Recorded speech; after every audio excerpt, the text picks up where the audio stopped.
여러분 안녕하세요. 행복한 노후를 준비하는 금토연구소의 박종현입니다.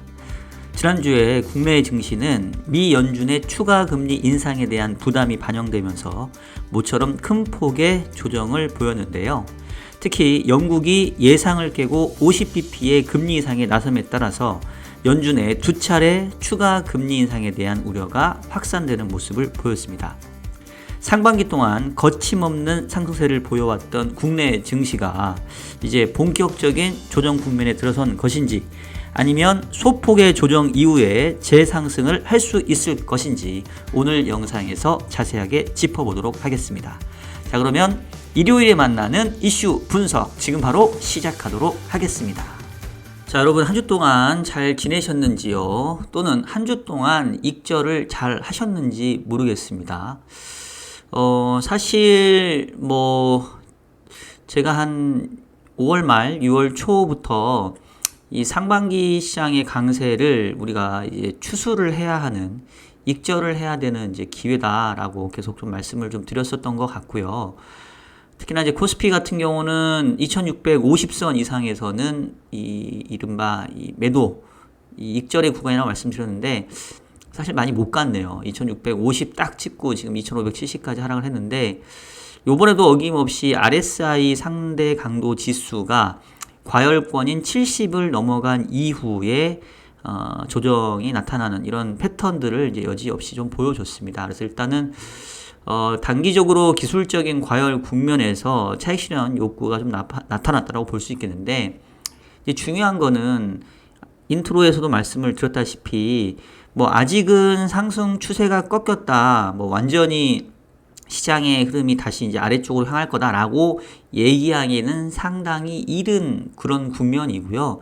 이 테크니컬리 봐도 어차피 시장이라는 거는 이렇게 밀물과 썰물처럼 출렁출렁이면서 올라가기 때문에 올해도 보게 되면은 크게 보면은 올해 2월까지 크게 상승한 이후에 한 달 정도 쉬었다가 다시 크게 오르고 또 쉬었다가 올라가기 때문에 2650에서 2570 왔다고 해서 주식시장이 지금 이제 완전히 꼬꾸라진다, 하락 추세가 다시 시작됐다, 이렇게 또 과하게 얘기하는 거는 또 뭐랄까 좀 앞서 나간 부분이 있습니다. 그래서 그동안의 상승세가 매우 가팔랐기 때문에 이제 자연스럽게 나타나는 그런 기술적인 되돌림 정도라고 좀 볼 수가 있겠는데, 이제 중요한 거는 그러면 이제 여기서 조금씩 이렇게 하락한다고 하면 이거를 어떻게 또 우리가 바라봐야 될 것이냐가 이제 항상 중요하단 말이에요. 그러니까 지금 조금 조정받으면 말 그대로 하반기에 재상승을 생각한다면 이번에 조금 조정받을 때 아직 시장에 참여하지 못하셨거나 여전히 현금 비중이 높은 분들은 이거를 이른바 저가 매수의 기회로 사용을 해야 되는 거고요.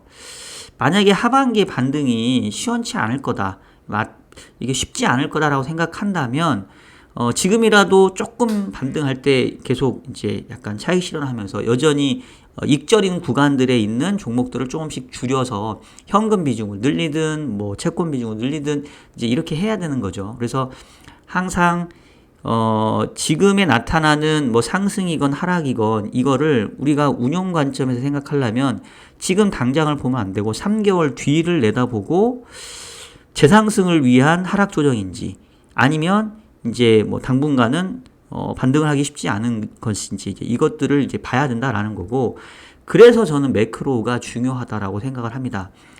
주식시장에서 제가 이제 오랫동안 직접적으로 주식을 본 건 아니지만 저는 이제 주로 여러분 잘 아시는 것처럼 채권을 베이스로 해서 자산 배분, 매크로를 주로 해왔던 사람이고, 이제 이 과정에서 전체 매크로를 보는 관점에서 지금은 주식 비중을 높일 때다, 아니다, 지금은 현금 비중과 채권 비중을 높일 때다, 이제 이런 것들을 주로 해왔던 사람이기 때문에 정말로 주식을 전문적으로 했던 사람들처럼 제가 종목 분석을 탁월하게 한다던가, 누구처럼 종목에 리딩을 할 수 있다던가 이런 것들을 저는 할 수 있는 능력이 없어요. 저는 그냥 단순히 전체적인 그 매크로 흐름과 전반적인 시장 흐름을 보면서 우리의 소중한 이 자원을 그래도 어디에 투자하는 게 좀 더 유리할 것이냐, 이제 이런 것들을 그동안 분석해 왔던 사람이기 때문에 제가 뭐 주식만 해왔던 분들에 비해서는 글쎄요, 뭐 여러분들에게 크게 도움이 안 될 수도 있습니다. 하지만 전체적으로 결국은 자산 배분이라는 것들이 뭐 우리가 하루 이틀 투자할 게 아니라 길게 투자할 거면 상당히 좀 필요하다라고 생각하고, 특히나 저희 채널에서는 주로 이 퇴직연금 또 여러 가지 연금저축이나 IRP의 그 계좌를 어떻게 다양한 자산군에 투자해서 안정적이면서도 꾸준한 수익률을 낼 것이냐가 저의 관심사이기 때문에, 그래서 저는 이제 이 매크로의 분석에 의한 그런 자산 배분과 어떤 그 운용이 조금 관심이 있는 사람이고요. 그래서 이제 뭐 제가 올해 초부터 여러분 잘 아시는 것처럼 올해 전체적인 시장은 상고하저의 주식시장의 흐름, 상반기는 위험자산 위주로 강세를 보이고 하반기에는 조금 안전자산으로 다시 좀 숨는 게 좋지 않겠냐, 이제 이런 어떤 제 나름대로 매크로 분석에 의한 그런 시황관을 좀 말씀을 드렸던 거고, 일단은 올해는 다행스럽게도 제가 예상했던 그 큰 그림에서 벗어나고 있지는 않은 것 같아요. 그리고 제가 올 한 해 시장을 바라봤던 핵심적인 키워드, 시장을 보는 프레임이 저는 금리와 유동성, 상반기는 빠른 물가 하락으로 인해서 유동성에 대한 기대감이 다시 늘 거고, 이게 위험자산을 이제 자극할 거라고 봤고, 하반기 이후에는 다시 인플레에 대한 우려가 높아지면서 긴축에 대한 우려가 재확산되면 결국 상반기에 상승했던 위험자산의 상승세가 조금은 되돌려질 수밖에 없지 않냐라는 그런 제가 바라보는 전반적인 분석의 툴 안에서 저는 계속 시장을 설명하고 쫓아가려고 지금 노력을 하고 있는 상황이고요. 아직까지는 제가 올 한 해 시장을 바라보는 이 분석의 툴 자체가 크게 흔들리고 있는 것 같지는 않아요. 그래서 일단은 결론적으로는, 일단 저는 지난 그 6월 중순 정도에 봤던 코스피 2650, 그리고 코스닥 같은 경우는 이미 4월 중순에 봤던 913포인트, 요 정도가 요번 사이클에서 단기 고점이 아니었겠나. 올해 연간으로 봤었을 때 전체적으로 나타날 수 있는 상승 흐름이 이미 흔히 말해서 다 이루어진 게 아니냐라는 생각이 좀 들고요. 지금부터 연말까지는 일종의 박스권 내에서 조금 이렇게 왔다 갔다 하는 모습이 될 것 같기는 해요. 그래서 다시 전고점 수준에 육박하는 상승세가 있을 수 있죠. 그렇지만 그 이상을 의미 있게 가기에는 좀 어렵다고 보기 때문에 저는 일단은 계속해서 익절의 순간, 지금은 쫓아가면서 더 시장에 참여하기보다는 오히려 플러스 난 종목들을 조금씩 잘라주고, 오히려 그럼에도 불구하고 주식 비중을 완전히 줄일 수는 없으니까 그동안 부진했던 종목들 위주로 조금 채워넣기 하면서 약간 이제 뭐랄까 조금 부담을 좀 줄여놓고 가는 게 바람직하지 않겠냐, 이제 이런 생각을 하고 있고요. 이 말씀 다시 한번 여러분들께 좀 드리고 시작을 하게 되었고요. 자, 일단 지난주 시장 흐름부터 계속해서 최근에 이제 시장의 흐름을 다시 좌지우지하고 있는 이 통화정책과 인플레이션 변수를 좀 살펴보도록 하겠습니다. 지난주에 말씀드렸던 것처럼 모처럼 만에 이 국내 증시가 큰 폭의 좀 조정 흐름을 보였고요. 다우가 한 1.6, S&P가 1.4, 나스닥이 1.4 정도의 하락세를 좀 보였고, 국내 코스피 코스닥도 마이너스 2%, 마이너스 1.5% 정도를 보였습니다. 특히 지난주에는 이 중국 시장 상해와 항생 지수의 하락세가 조금 더 두드러졌는데, 사실 올 한 해 이 중국 시장에 대한 기대감들이 컸었거든요. 이른바 리오프닝에 대한 기대감들이 컸었는데, 이게 별로 이렇게 중국 경제가 상당히 이 반등다운 반등을 못 보여주고 있고, 오죽했으면 지난주에는 그 인민은행이 그 정책금리라고 할 수 있는 LPR 금리까지 10bp 인하를 했습니다.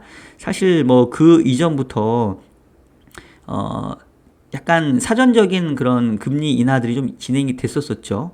그래서 이제 중국도 조금 경기 부양을 좀 하나보다라고 했었는데, 결과론적으로 이 10bp 금리 인하라는 게 현재의 이 중국 경제의 어두운 상황을 반전시키기에는 택도 없다, 부족하다라는 그런 인식이 들면서 상당히 실망 매물에 의해서 좀 시장 자체가 조금 망가지는 모습들을 좀 보였습니다. 어쨌든 전체적으로 이 미국 경제의 회복세에 그 바톤을 좀 중국이 좀 이어받아 줘야 되는데 조금 마땅치 않은 그런 상황들을 좀 보여주고 있고요. 자, 그리고 지난주에 이렇게 시장이 조금 그래도 큰 폭의 조정을 보였던 이유는 앞서 얘기했던 것처럼 결국은 다시 이제 이 통화 정책에 대한 경계감이 좀 불거져서인데, 제가 그 지난주 영상에도 말씀을 드렸습니다만은 6월 FOMC 결과 연준의 점도표가 기존에 올해 말 금리가 5.1로 예상했다가 5.6으로 두 번 25bp씩 두 차례의 금리 인상을 이제 예고하게 됐는데, 사실 6월 FOMC가 나왔던 그 지난주, 전전주만 하더라도 시장에서의 센티멘트는 야, 이거 뻥카다, 이거 블러핑이야.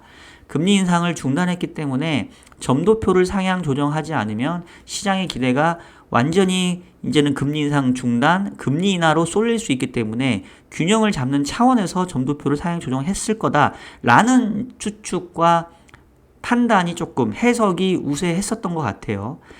하지만 이제 저는 아니다, 요거 뻥카로 보기 어렵다, 오히려 진심일 가능성이 크다라는 생각들을 좀 해왔었고, 그게 미국의 물가 상승률이 이제 7월에 발표되는 6월까지는 하락세지만 8월에 발표되는 7월 물가부터는 상향 반전할 수 있기 때문에 이제 그때부터 시장의 경계감을 좀 자극할 거다라고 이제 계속 주장을 해왔었던 건데, 지난주에 트리거가 됐던 게 그보다 조금 시장의 경계감이 높아졌던 게 바로 이 영국의 금리 인상이었습니다.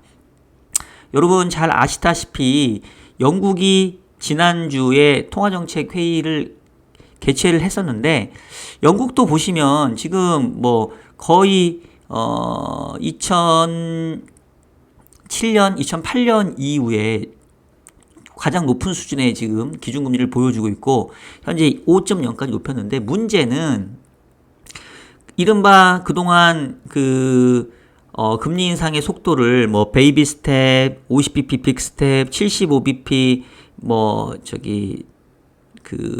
뭐였죠? 75bp 스텝이 갑자기 생각이 안 나네. 75bp가 빅 스텝 다음이 뭐였죠, 여러분? 갑자기 생각이 안 나네. 예, 생각나면 다시 말씀드릴게요. 아, 자이언트 스텝. 예, 어우, 미쳤나봐. 왜 갑자기 생각이 안 나지?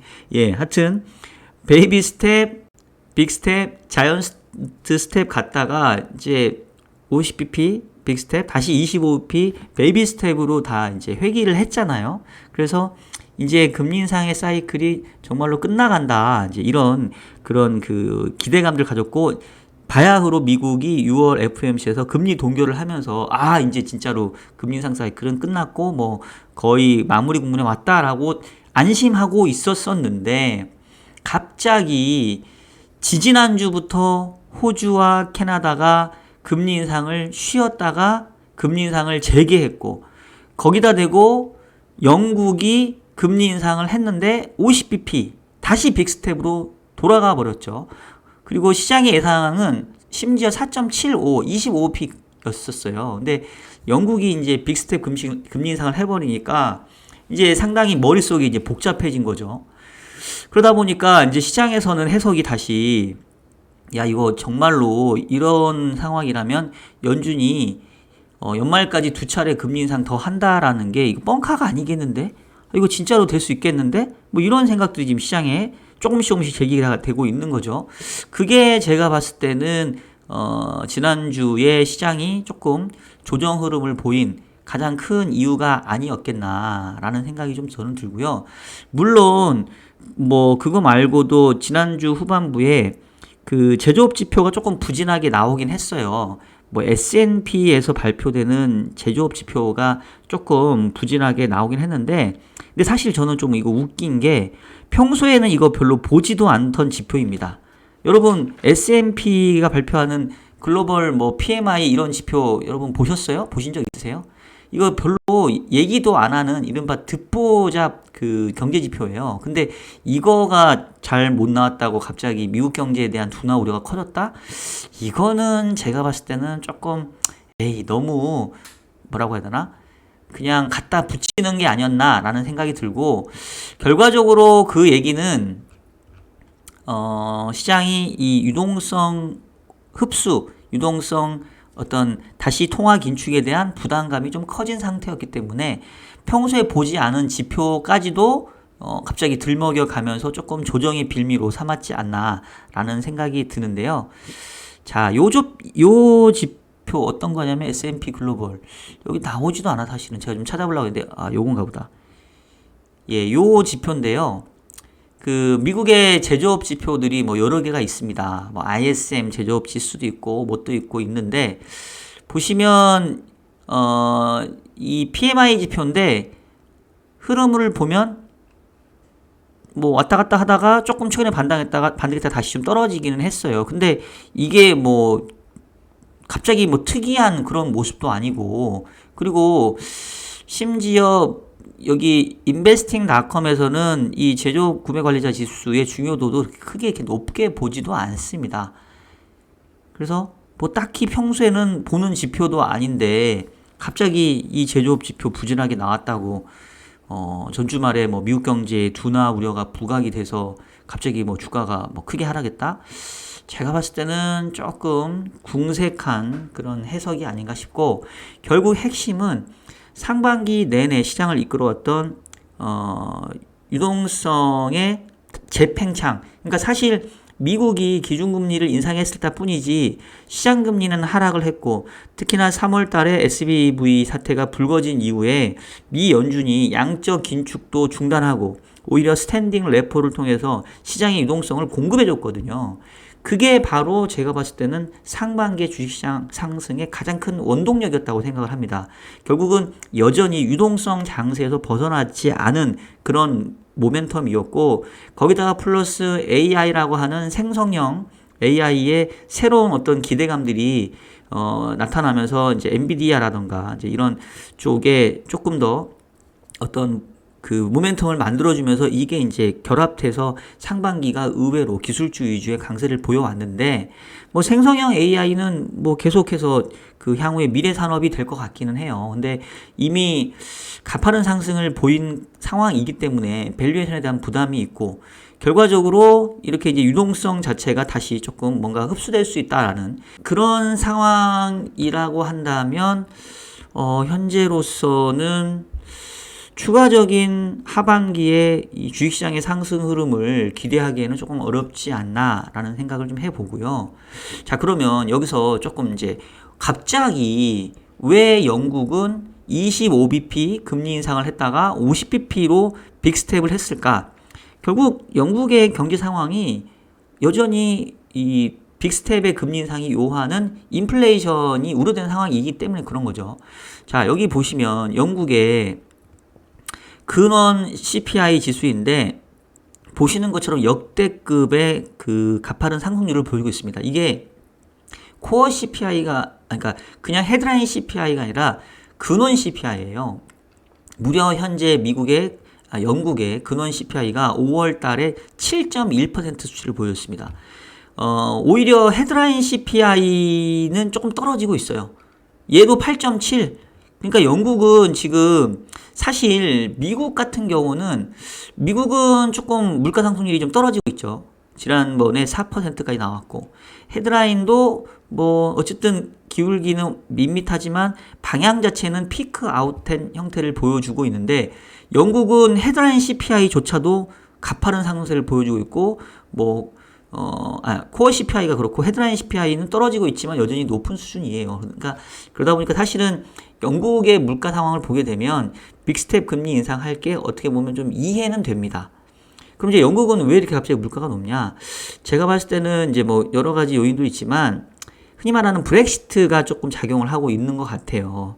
결국은 이 영국이 유럽 연합에서 떨어져 나오면서 이제 유럽과는 여러 가지 관세를 내면서 수출을 하고 있기 때문에 이제 그런 부분들이 이 영국 물가 상승에 기여를 하고 있는 것 같습니다. 그래서 이런 거는 어떻게 보면 영국의 개별적인 상황이기 때문에 이거를 일반화시키기는 좀 어렵긴 해요.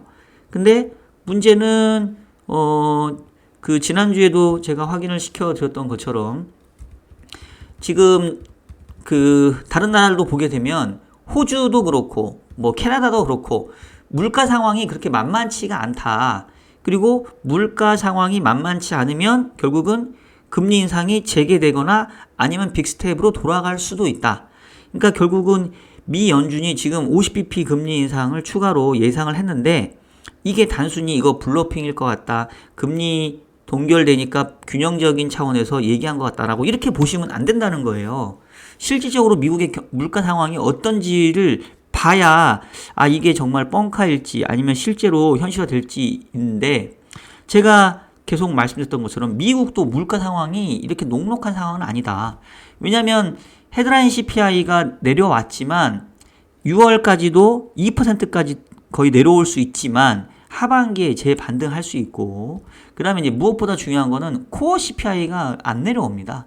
여전히 지금 이걸로 볼까요? 이거 조금 보니까 미국의 그 코어 CPI 물가를 보시면 지금 흘러내립니다만 여전히 5.3%대로 상당히 높은 수준을 보여주고 있어요. 연준의 물가 목표는 2%인데 지금 이런 속도로 하면 언제 여기 가겠냐고요. 언제. 얘는 이제 기저효과도 뭐 거의 사라지고 없는데. 그리고 지금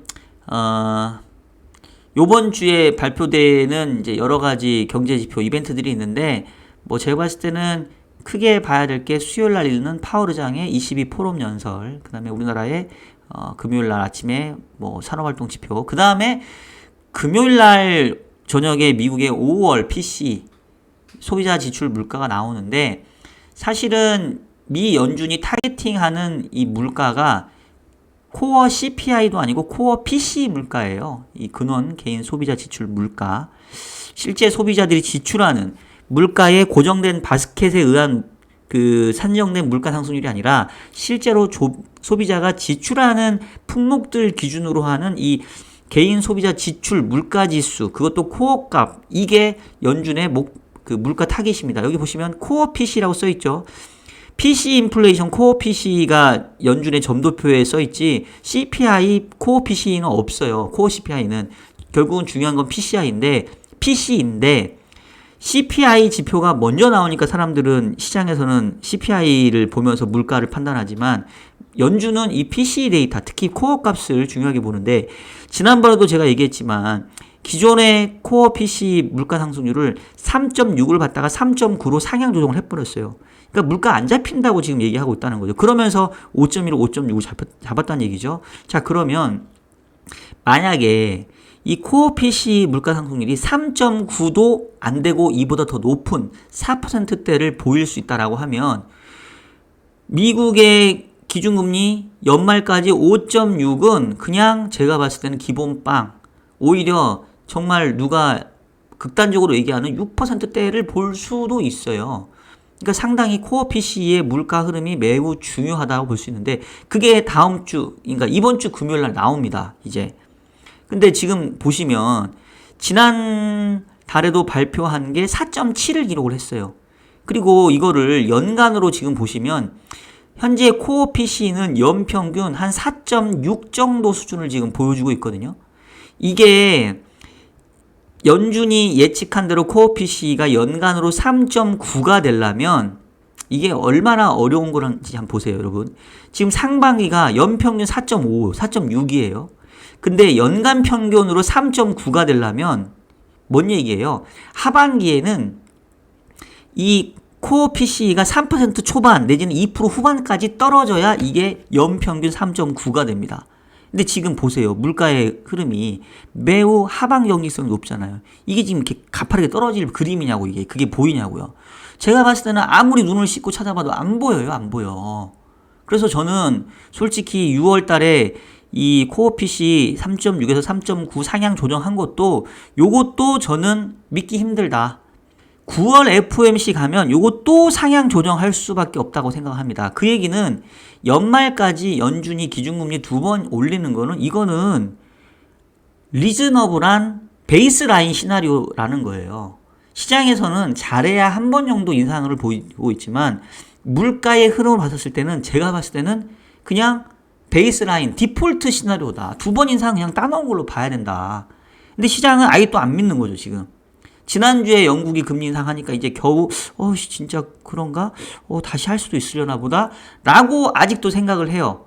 왜? 제가 그 얘기 드렸잖아요. CPI가 급락하고 있으니까 야 이거 물가 잡힌 거 맞아. 이제 물가는 끝났어. 이렇게 지금 생각하고 있는 거죠. 근데 제가 계속 주장을 하고 말씀드리지만 인플레이션과의 전쟁 끝나지 않았습니다. 아직도 상당히 치열한 전투가 하반기에도 벌어질 거고, 그러면 지금 미국의 기준금리가 현재 5.25에서 5.75 상단이 간다고 하는 건데, 그런 상황에서도 여전히 주식시장이 가파른 상세를 이어갈 수 있을까? 저는 쉽지 않다고 보는 거예요. 그런 것들을 무릅쓰고라도 상승할 수 있는 캐탈리스트나 모멘텀이 나타나면 되죠. 그게 상반기는 생성형 AI 모멘텀이었던 것 같습니다. 근데 하반기에는 그게 얼마나 더 힘을 줄 것이냐. 이미 보시면 뭐 반도체라던가 뭐 이런 쪽이 다 올라 버렸는데, 만약에 혹시나 그럼에도 불구하고 상승세를 보일 수 있다고 한다면, 한 가지 조금 가능성 높은 거는 그 제가 봤을 때는 우크라이나와 러시아와의 전쟁 종료 뭐 이런다고 하면은 그거는 인정. 그건 뭐 제가 예상치 못한 변수니까.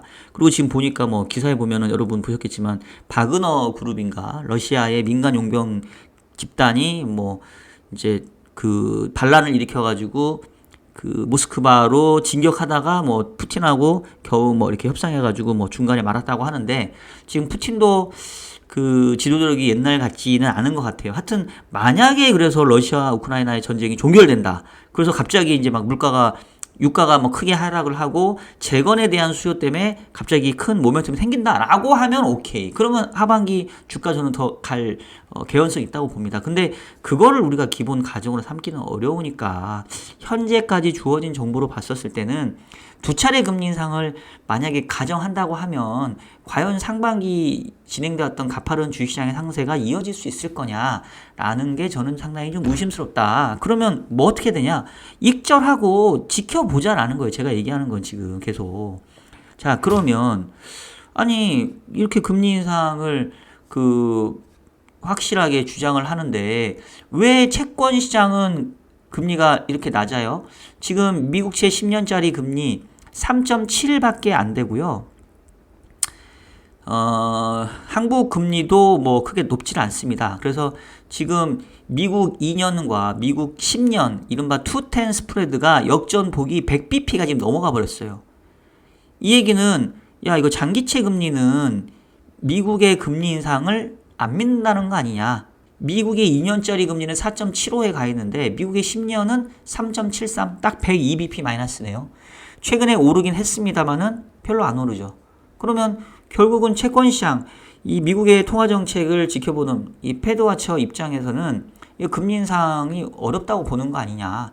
그리고 실질적으로 그 FF 선물 시장에서 반영된 패드와처의 그 금리 전망 수준을 보면 7월 달에는 25bp 인상이 72%이지만 12월 연말 기준으로는 여전히 5.2에서 5.5% 정도가 제일 많은 비중, 즉 한 번 정도의 금리 인상밖에 안 본다는 얘기예요.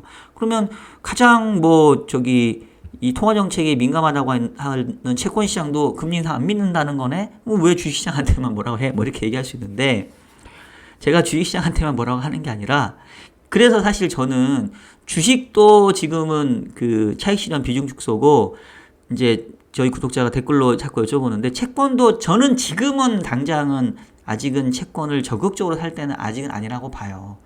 두 번의 금리 인상이 완전히 프라이싱 될 때, 그때가 장기 채권도 적극적으로 사는 시기라고 보고, 레벨로 보면은 미국채 10년은 대략 4% 정도 수준, 한국의 10년짜리는 대략 전고점 한 3.9 정도, 그 정도 오면 이거는 이제 확실한 매수 기회라고 보는데, 그 전까지는 서두를 필요는 없다라고 생각이 되는 거고요.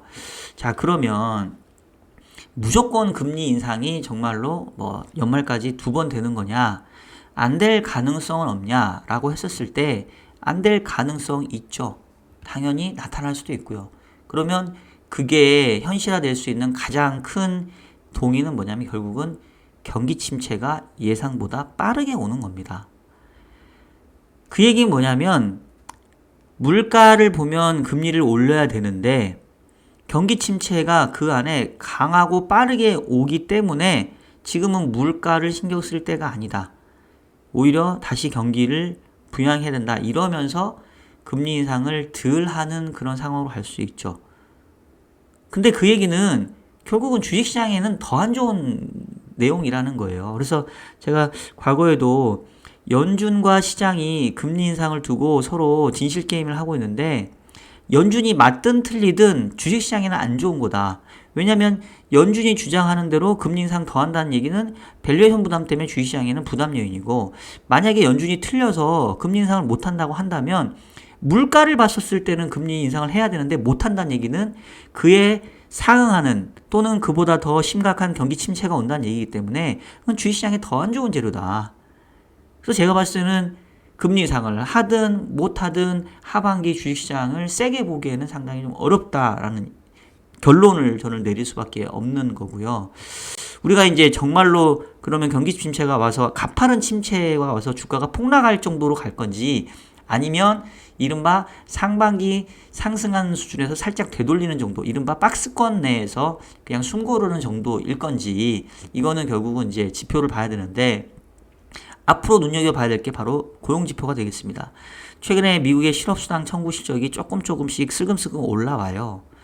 6개월 내 최고 수준까지 올라왔는데 아직은 뭐 과거 수준 비교해보면 매우 적은 수준인데, 얘가 30만 건을 넘어가게 되면 그때부터는 조금 부담이 될 것 같아요. 그리고 앞서서 얘기했던 것처럼 지난주에 평소 보지도 않던 무슨 S&P가 발표하는 제조업 구매 관리자 지수, ISM도 아닙니다. ISM 그 제조업 지표도 아니고 그냥 뭐 S&P 글로벌에서 발표하는 그 PMI 지표를 보고도 화들짝 놀래는데, 그럼 이제 뭔가 좀 지표들이 안 좋게 나오는 거에 훨씬 더 시장의 어떤 민감도가 좀 커질 수가 있겠죠. 그래서 그런 것들을 좀 지켜봐야 될 것 같고요.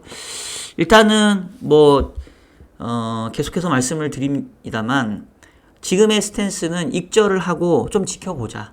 현금 비중을 좀 확보해 놓고 채권도 바로 가는 게 아니고 저는 조금 지켜보고 싶어요. 지금 6월 끝났고 이제 7월 달에 6월 그 미국의 물가 지표가 이제 2%대까지도 진입을 할 수 있는데, 그 이후의 상황을 조금 지켜보고 싶고, 그 다음에 앞서 얘기했던 것처럼 요번 주에 발표되는 코어 PC, 요게 진짜로 뭐 안정적인 모습을 보일 것인지, 연준이 지난번에 6월 FOMC에서 예고했던 정말 연평균 3.9가 나올 수 있을 것인지, 이게 안 나온다고 하면, 이것보다 더 높게 나온다고 한다면 저는 뭐 상당히 하반기 주식시장의 반등은 좀 어렵지 않겠냐라는 좀 생각이 드는 거고요.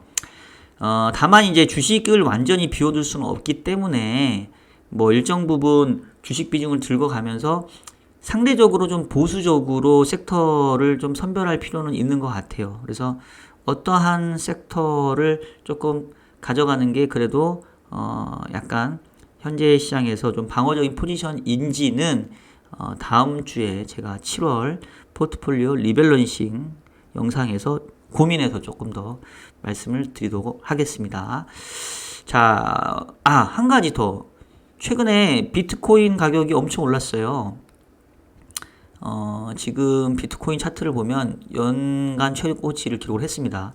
블랙락이라는 글로벌 자산운용사가 비트코인 현물을 이 기초자산으로 하는 ETF를 승인해달라라고 지금 신청을 한 상황인데, 점차 이 가상화폐가 제도권 안으로 들어오는 것 같습니다. 저는 뭐 제가 몇 번 말씀드렸지만 가상화폐에 대한 저의 시각은 그냥 저는 자산군의 하나로서 우리가 쳐다볼 만하다. 그 정도입니다. 자, 그럼 오늘 영상은 여기서 마치도록 하겠습니다. 자, 여러분 지금까지 이슈 분석 보내드렸고요. 지난주에 영국의 50bp 금리 인상으로 인해서 그 앞전에 연준이 50bp 추가 금리 인상을 얘기했던 부분의 신빙성이 조금 높아지는 그런 모습들을 좀 보여주고 있습니다.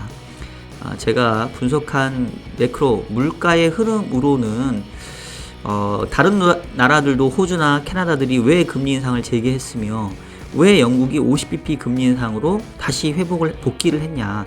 그 얘기는 좀처럼 물가가 잡히지 않기 때문이고 인플레와의 전쟁이 아직 끝나지 않았기 때문이다. 근데 미국의 물가 수준도 만만치 않다. 이렇다고 한다면 현재로서는 두 차례의 금리 인상이 이 블로핑보다는 기본적인 베이스라인 시나리오가 될 가능성이 크고, 그런 상태에서는 일단 주식시장은 현재의 수준에서는 익절한 이후에 추후 상황을 지켜보는 게 합리적이다 라는 말씀 다시 한번 드리면서 오늘 영상은 마무리하도록 하겠고요. 여러분, 저희 채널 아시죠? 알리지 마세요. 우리끼리만 아는 그런 우리만의 채널로 여러분 남겨주시길 바라면서 저는 이만 물러나고 다음 주 일요일에도 더욱 유익한 영상으로 찾아뵙도록 하겠습니다. 여러분 안녕히 계세요.